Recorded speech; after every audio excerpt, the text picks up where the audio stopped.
Yasser Arafat, probably the biggest terrorist in the 20th century, who was responsible for the murder of thousands of Israelis and innocent civilians in Israel, and who, even after signing an Oslo peace accord, still continued to commit terror attacks against Israel.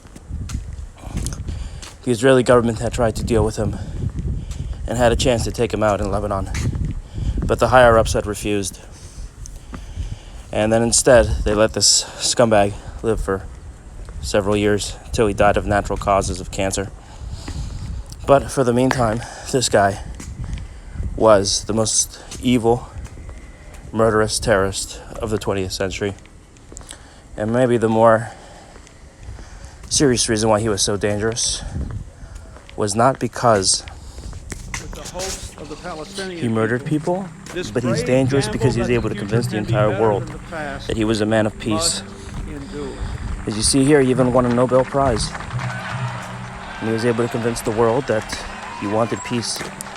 But this was just a farce for the Oslo Accord. During the late 90s and early 2000s, even after the signing of the Oslo Accords, Israelis got to see this kind of stuff on their television sets every night. Because every single other day, there were suicide bombings that would kill and maim civilians. This one was the Sbarro bombing in 2000, where people were just sitting in a pizza parlor, the Sbarro chain from America, and terrorist came in with a guitar, blew himself up along with other people. And this was just the beginning. This is the terrorist that did it. Spreading there with a flag. And again, this is something Israelis got normalized to for many years because of the Oslo.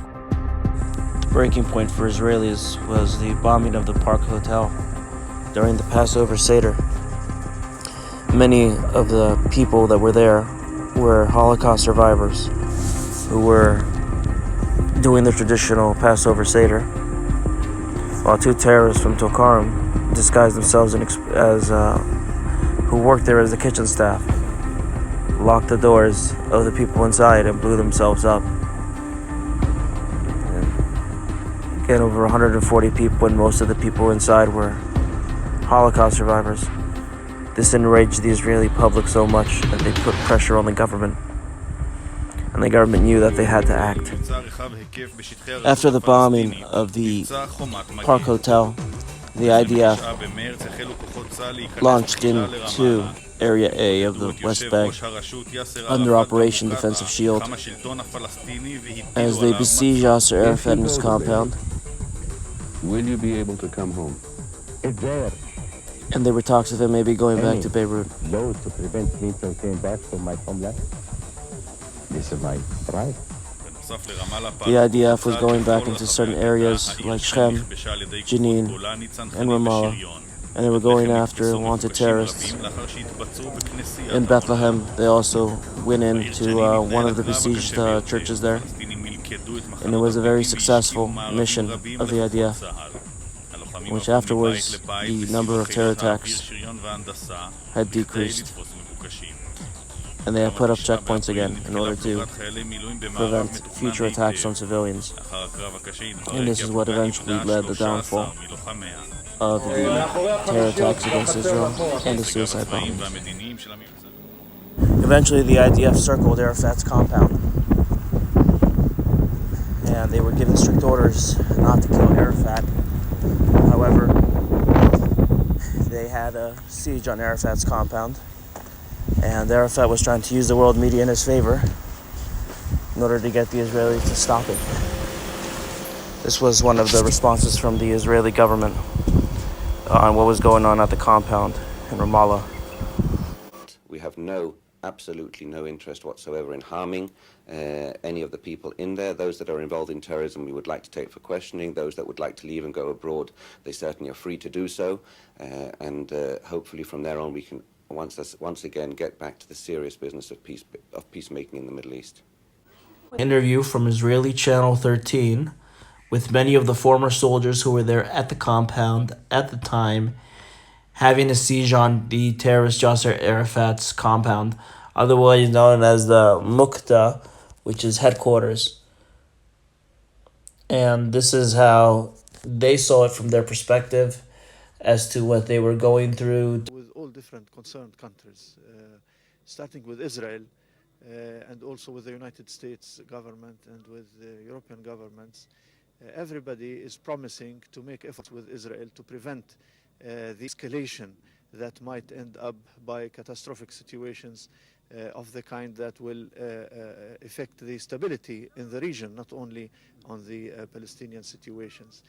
We believe that Israel is moving ahead in a systematic way in achieving its objectives of dismantling the Palestinian Authority after it ended the Palestinian Authority areas by reoccupying all the Palestinian territories.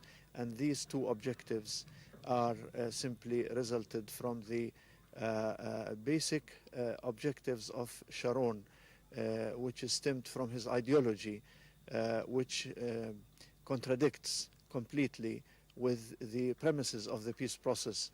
Guarantees that the siege around President Arafat will be lifted. He can leave the country and come back at any time. Until now, of course, there are no plans for his future travels, but I expect that he will have some work to do in certain Arab capitals, mainly in Jordan, Egypt, Saudi Arabia, Morocco, and other Arab capitals as well. And I believe that there will be also visits to some European capitals, including France, Britain, and of course Spain as well, because Spain is leading the EU now, and other European countries. But I think this will be on a very long period of time. Most of the time by President Arafat will be spent here, because we want to follow up the details of the situation on the ground. There's a lot of damage, a lot of destruction, and a lot of work needed in order to rebuild once again and to re-establish the order according to the Palestinian law.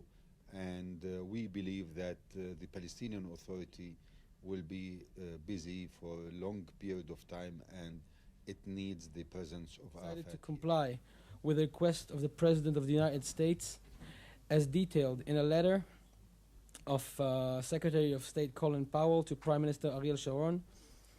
As the Secretary notes in his letter, Israel insists on its legitimate demand that the murders of Minister Ze'evi and their dispatchers, as well as Fuad Shubaki, who is responsible for the terror liaison between the Palestinian Authority and Iran and for the financing of terror activity, will be extradited to Israel.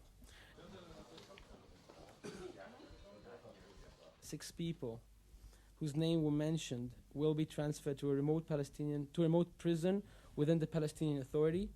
In the jail, correctional officers from England, with help from American representative, will be the guards for the prison and will verify that the prisoners are in prison